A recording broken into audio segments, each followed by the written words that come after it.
Hi, everybody. Hi, everybody. I think you're all coming through. I can see the participant list just increasing there. We are still waiting for a couple of members of staff just to get through into the system. And then once they're here, we will kick off. But you're all very welcome. Today's webinar on the annual funding programme for 23-24. As I said, we'll start perhaps in a couple of minutes once we've got everybody coming through. And I can perhaps just tell you about the formats of today. It will be a presentation that will be showing you, a recorded presentation about the guidance notes and the application form. And then we will have an opportunity to have a question and answer session. And that will be done through the Q&A facility here on Zoom. So you all have an opportunity to ask questions at the end of the video that we'll watch, and we will do our best to answer your questions again through the facility. I can read out your questions and then we can obviously give a verbal answer, and we will record this so that we can put it up on the website, and that other people who perhaps haven't been able to make today's webinar or yesterday's can be able to access the Q&A.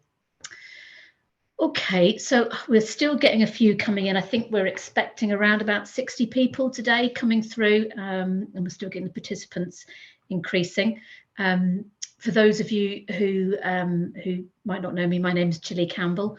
I'm the Director of Arts Development here at the Arts Council, and I'm joined today by colleagues throughout the arts development departments. That's music and traditional arts, community arts, visual arts, and theatre and dance, and literature. So those colleagues of mine will be able to answer any particular art form related questions that you might have, again at the end of the video.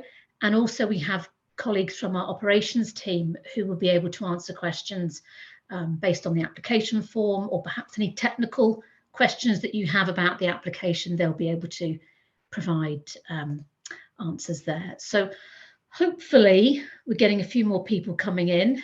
As I said, like yesterday's webinar, we'll be publishing the questions and the answers on our website.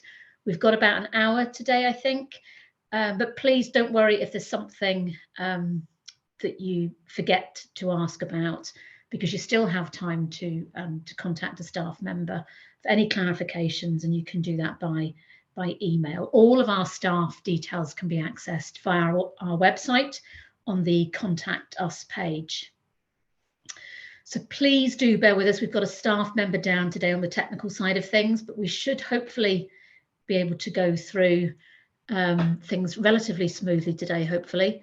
Apologies, I can't see you because it's a webinar function. I can just see my colleagues who are participants in the presentation, but I can see how many participants we have, and I know who's attending today because I've seen a list. And again, we'll be able to see the questions that come through at the end of the video. So what I might do is, because we're looking now, it's 3:35. So I think I will kick off with the video, if that's okay, Matthew. So the video will play, it's I think about 6 minutes long, and then after that we can do a Q&A. Okay, thanks, Matthew.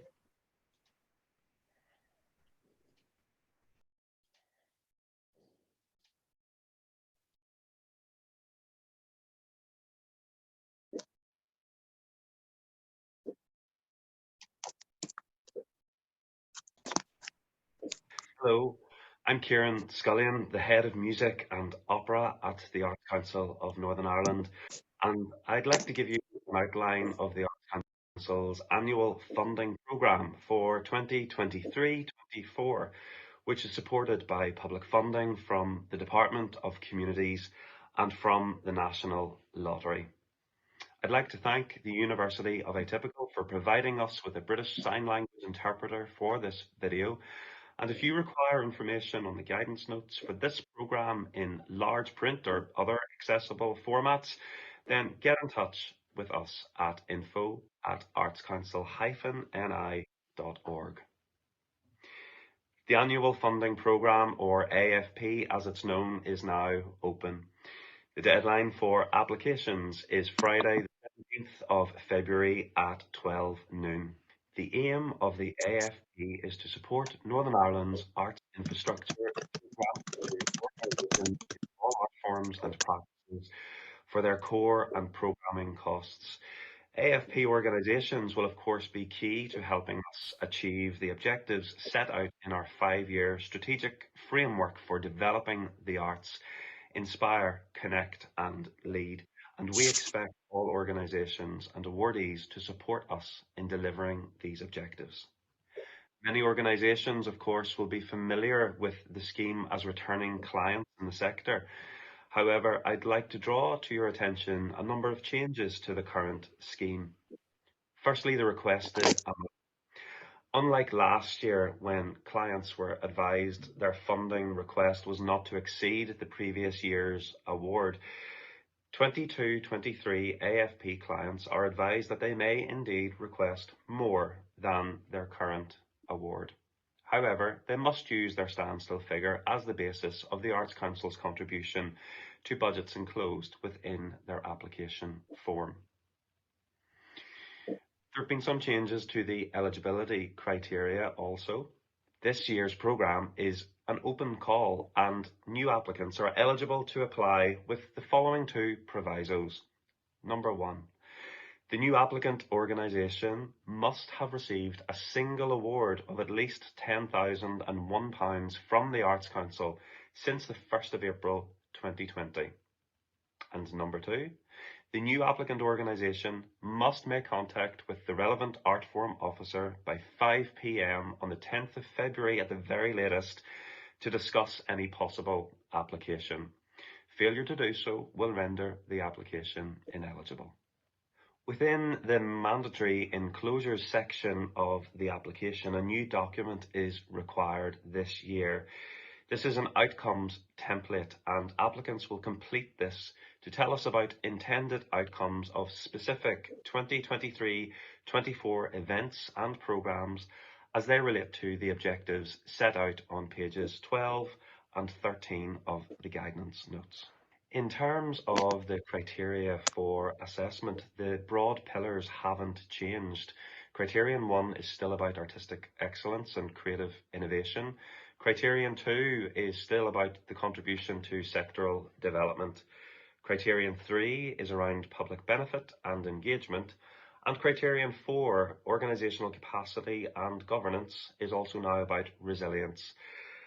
There are, however, a number of new additions to the sub-criteria.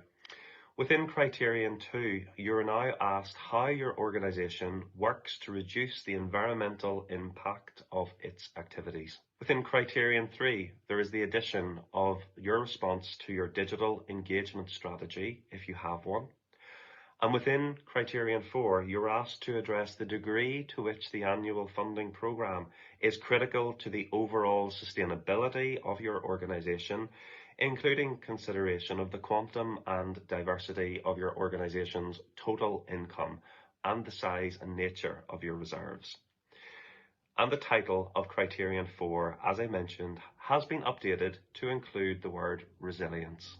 This scheme is the main support mechanism for Northern Ireland's arts infrastructure. So a reminder of who can apply. Non-profit distributing organisations which can demonstrate year-round resource requirements to deliver arts programming. Commercial organisations can apply, but only if the proposed programme is primarily for the benefit of the public and where there's plans to reinvest any surplus into similar types of programming. And of course, new applicants are welcome to apply, but you must have been receipt of a single award of at least £10,001 from the Arts Council since the 1st of April 2020, and you must have made contact with the relevant officer by 5 p.m. on the 10th of February. You may apply for 1-year funding only, and the full list of associated eligible costs are on page 4 of the guidance notes, and they cover broadly core and programming costs, and core costs such as administrative salaries and company overheads, and programming costs such as artist fees and travel and accommodation and equipment and materials, for example. An amount of £3,000 as a premium payment is available within any grant to support costs that are associated with the delivery of activities for people with particular needs as defined under Section 75 of the Northern Ireland Act 1998. You must apply using our online system. We will not accept applications in hard copy or by email. If you don't already have one, you will be required to set up an application account. And if you haven't already done so, your organisation will need to register on the government funding database. Online applications may be edited, saved and returned to up to the closing date. You must submit all of your mandatory enclosures at the same time as your application form. Please ensure that you leave sufficient time to upload all documents to the system, as there can often be long delays as the closing date approaches, and the system will shut down at 12 noon precisely on the closing date of the 17th of February.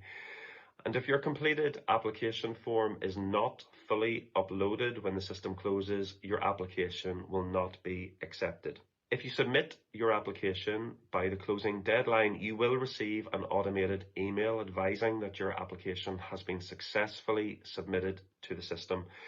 If you don't receive this email, unfortunately, your application has not been submitted. So remember, it is your responsibility to ensure that we receive the application form and uploaded enclosures by the closing time and date. That closing date and deadline again is Friday the 17th of February at 12 noon. Decisions will be made by Monday the 3rd of April. A final reminder, please read and digest the guidance notes for the programme, which are very, very comprehensive and available on the Arts Council's website. Best of luck with your application. Okay, thank you, Kieran, for that video. As I said, we will now have an opportunity to go through the question and answers facility. I have, I think, opened that up now, ready to take your questions, and I'll read out the questions as they come in so that everybody can be aware of them. And again, we will be publishing these questions with the answers on our website. So if there's anything you missed today, don't worry, we can go back over it, and along with yesterday's webinar as well. Okay, so the first question in is from Marianne Boom Studios.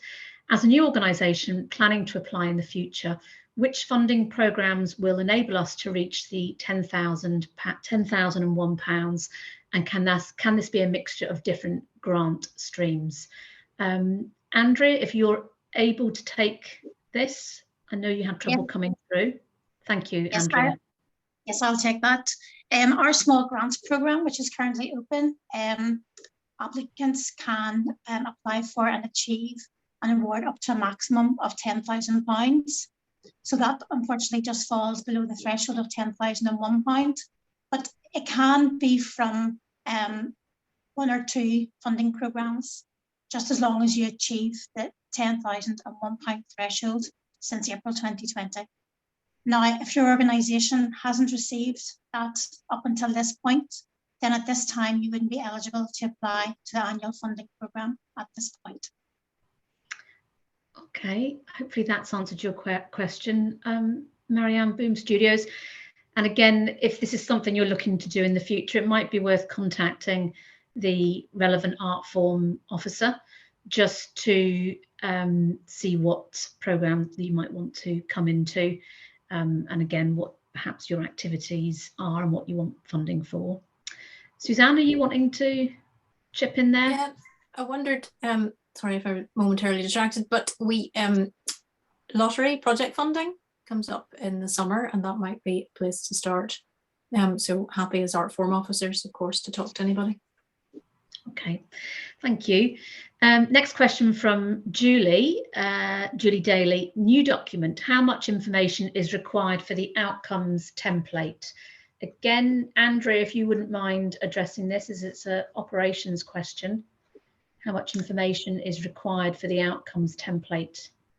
We would just say, please provide as much information as you can, which will allow us to make a sufficient assessment on the information that you have provided in relation to the delivery of your program. I mean, I can have a look at the outcomes template and provide a fuller response whenever we put the answers up on the frequently asked questions document. But for now, just provide as much information as you can, which will provide us the information to make the assessment. That's great. Thanks, Andrea. Okay, next question from Alice. We are slightly confused about how to apply for an uplift, but also apply with our standstill budget. We want to apply for an uplift to achieve our goals for ambition this year and meet our increasing costs. But how do we do this as well as applying with a standstill from AFP? Okay, I think, again, Andrea, you might be able to answer this, because I know we ask for a standstill budget from our existing AFP clients, but I think there's room within the body of the application form to put a request in for your increased costs. Is that correct? There is, yes. And in the application form, there is an answer box for you to provide narrative to us that will tell us what the additional AFP request, what it will be for. And there's also an opportunity to tell us the value of that within the application form. So yes, in the body of the application form, please tell us. Okay, Alice, so that's your standalone budget will be the standstill budget if you're an existing AFP client. And then within the body of the application, you can tell us what the uplift is that you're requesting and what those costs are for. Okay, Myra Gaffney, we have had an AFP 21-22 of more than £10,000, but not 22-23. Are we eligible regarded as a new applicant? You may need to speak separately, Myra, with Andrea. It might be, unless you've had other AFP, you may have had other applications through other funding programs in that time. I'm not sure if you have, or if the last time you had funding was in 21-22 and that was through AFP. So perhaps you might contact us separately just to look through your particular case. Yes, if you want to send me an email, I'll have a look at that. Okay, thank you. Thanks, Myra, and thank you, Andrea. Brian Mullen from Replay. Is the outcomes document scored as part of the assessment process? Andrea? It'll be taken into consideration. I mean, our AFP assessment criteria is published within the document. But again, I will provide a fuller response whenever we are updating responses to our frequently asked questions with regards to the focus of the outcomes template and its use. Okay, thanks, Andrea. Mary from, I think this is Arts and Business.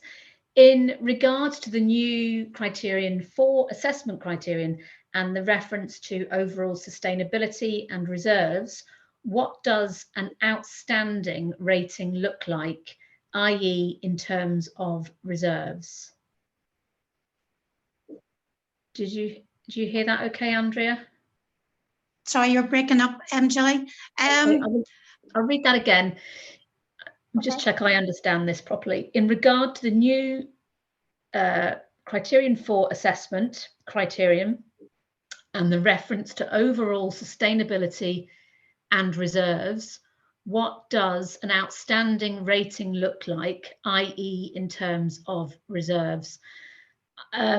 I'm hoping Andrea heard that, but I think I might be able to answer part of it, Mary.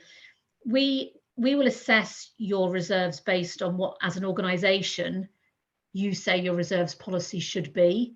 I think within your own financial records. But Andrea, you might want to provide more detail. we don't actually score each of the sub-criteria. The rating is an overall rating against the criteria that's detailed in that assessment block, if you like. So we wouldn't be assessing the sub-criteria. Rather, it's an overall rating against all of the variables in that published criteria.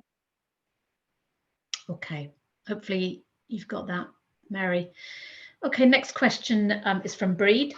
As a new applicant, we will be including, sorry, that's just jumped. We will be including, sorry, the Q&A box keeps moving as questions come through.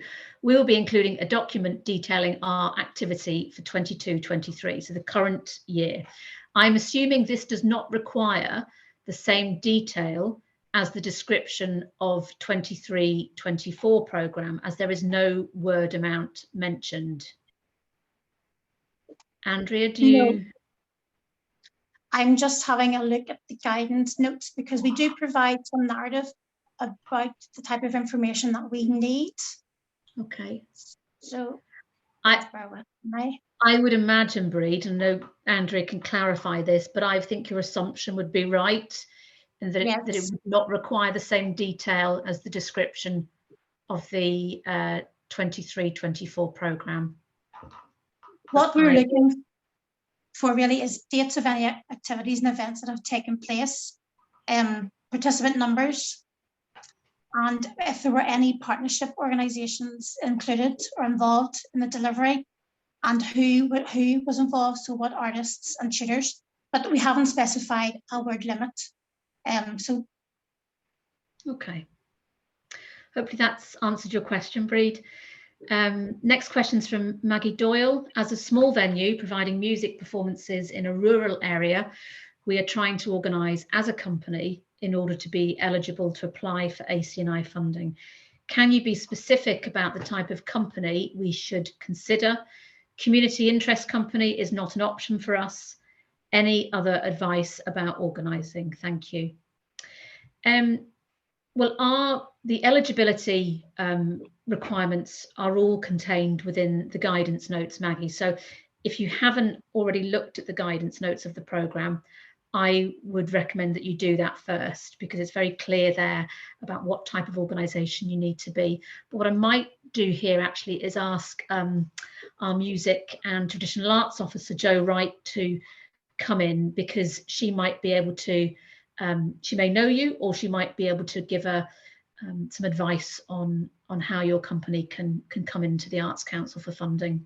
Jo, is that okay? Yeah, absolutely. Yes. No, my youth farm is a fantastic music venue and performance space, and it's unfortunate that CIC isn't the appropriate option, because that would be a really good next step for the likes of a small grant and getting kind of onto the ladder of Arts Council funding and starting to develop that relationship. The only other status really, given what you do, where you're based, would be a charitable association, or to work in partnership maybe with another community organisation within your area, where you wouldn't actually be the applicant.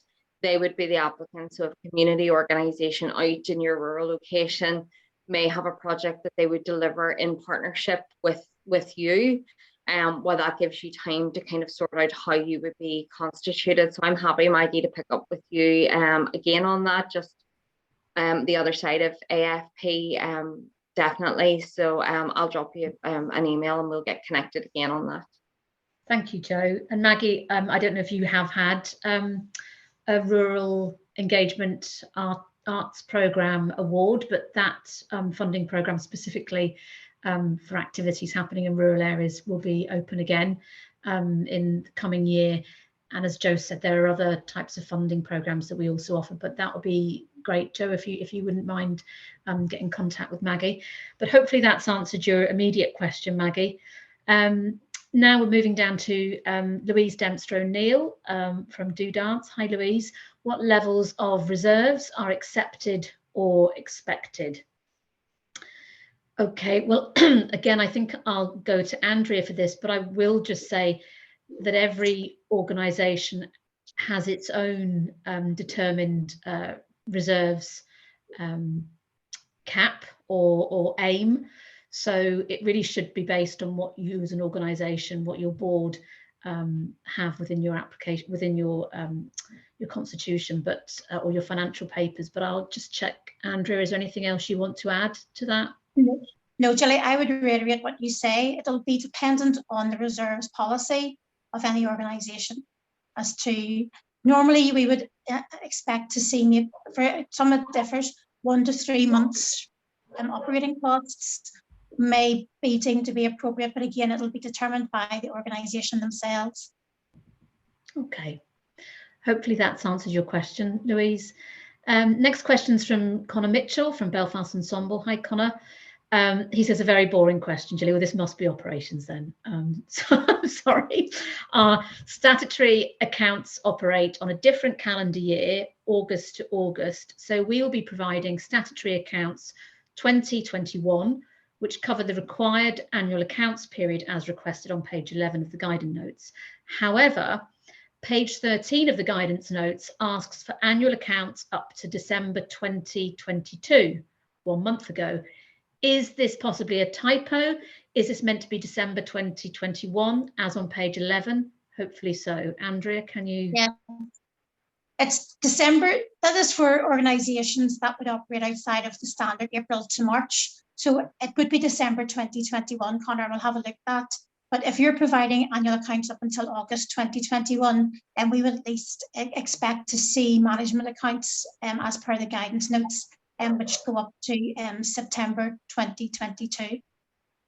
So if your management accounts go up until August 21, or even if you can provide us with accounts for August 22. Okay, hopefully that is clear, Connor. If there are kind of nuances to that, then don't hesitate to contact us, contact Andrea, and we can provide clarity on that. But I think that makes sense, even for my non-numerical brain. I think that makes sense. David from, oh no, it's not David, it's Cara from the Millennium Forum. Hi, Cara. Do you have a template for core and programming analysis that we could use as a spreadsheet that we can use to assist with the form completion for our finance department? Andrea? No, we don't have any uniform templates in terms of their programming or core budgets. Yeah, I think it's really up to your organisation, because each organisation will have probably very different and wide-ranging kind of sub-programming boxes and sub-core boxes. So we don't have a single one fit for every organisation. So yeah, we wouldn't be able to help you with that, I'm afraid, Cara. But clearly you've been applying every year, so I imagine you have one already, but this probably was just to fit you completing the form. Any more? Maggie just says, thanks, Joe. Look forward to following up with you. Are there any other questions coming through? Again, if something comes to you after this, don't panic. Well, if you're a new applicant, I do believe you need to speak with an officer prior to the 10th of February. Is that correct, Andrea? So that's correct. Any new applicant to AFP must make contact with an Arts Council officer by 5 p.m. on Friday, the 10th of February. Yeah. Failure to do so will affect eligibility of any application that they submit. So it's important that they do that. Okay. And then clearly any existing AFP applicant, you still have a bit of time to clarify anything, but I would hope that you would know the form well already. Oh, hang on, there's a few coming in now, fast and furious. Brian, is there a likelihood that decisions will be delayed given the situation at Stormont? Well, I mean, you know yourself, Brian. I mean, I think we received this year's budget notification of our 22-23 budget just in January. So you can see how things have affected, every organisation. But I think we will be working to a standstill budget unless we hear anything prior to that decision making. And clearly there's always been a delay in getting our budget, particularly based on finding out this year's in January. So the decisions will be made. We anticipate that they will be made as per our guidelines and guidance notes. Any, things obviously can change, but that's what we're working towards. But I would say that we will be making a decision based on our standstill budget, because we have nothing else to work by currently, Brian. Okay, here is Cara again from Millennium Forum. Whereabouts in the form do we outlay the premium costs request? Is there a separate box in the application form, or is it within the budget, Andrea? Please put it within your budget. Okay. There should also be, from memory, there should also be an area in the application form where we ask for a breakdown of costs against key headings, but always have it within your budget, please. Yeah. The budget will provide us with more detail. So we would require all costs over £1,000 to be broken down.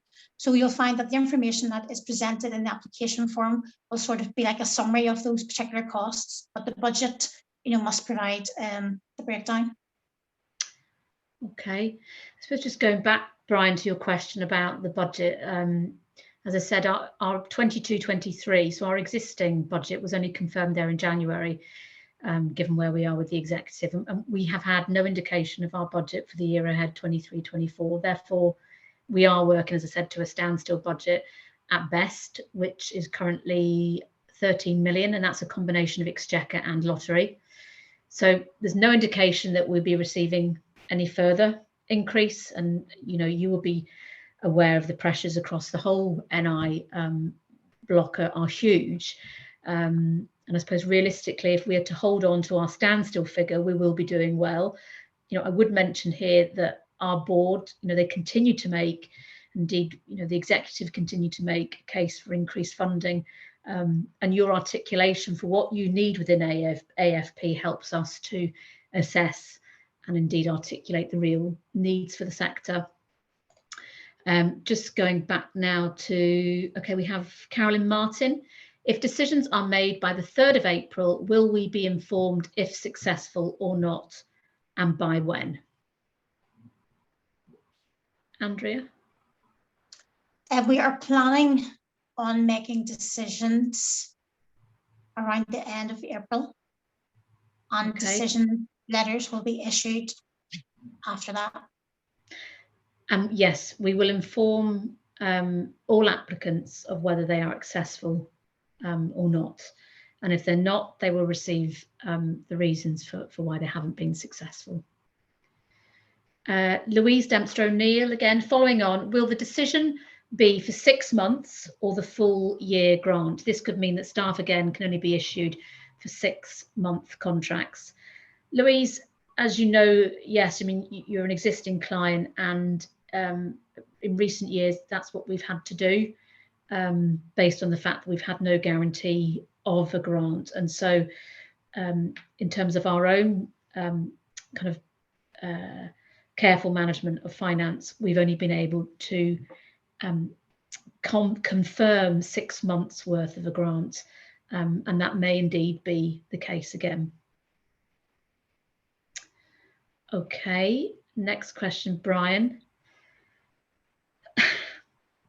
Brian, so likely an initial shorter term letter of offer if successful.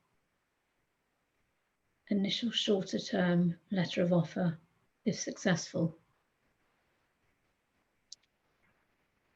But in previous years, what we have done, we've made an interim offer, and generally that has been for 50% of the previous year's award.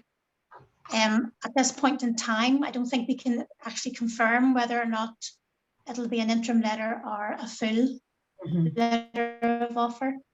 Because as I say, we don't know the position with regards to the budget. Yeah. And then Brian says it's okay, you've answered. Brian, if you've got any more questions, do you just want to send me them direct, perhaps? I'm only joking. So I know Brian, and he knows I'm joking.